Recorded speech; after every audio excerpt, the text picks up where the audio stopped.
Citizen TV, the citizen power. Okay, ebusiafo, yema mu nyina akwaba e de ba Citizen TV so. Citizen TV, the citizen power. Ebraso se yede ensem a etwahia wo man mu nyina ebrel.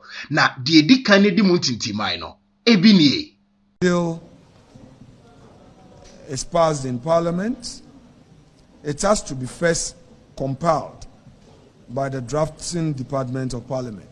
So you know that the bill went through several amendments. It has to be tidied up.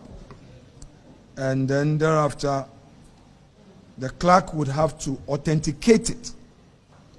And after the authentication, the speaker would have to certify.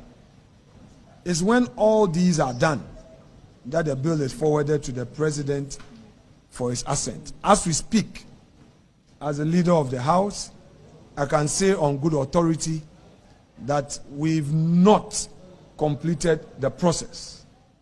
So the public needs to know this so that a certain impression is not created out there that Parliament has transmitted the bill to the presidency and all. Nothing has moved to the presidency. In fact, Mr. Speaker is yet to receive the authenticated bill.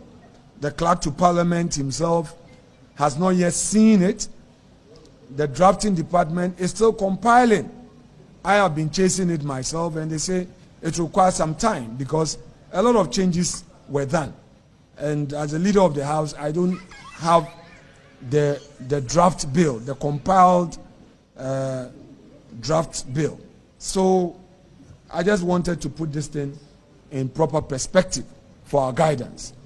I believe that the issues that members of Parliament, led by my good self, raised ought to be tested by the Supreme Court of the law of the land.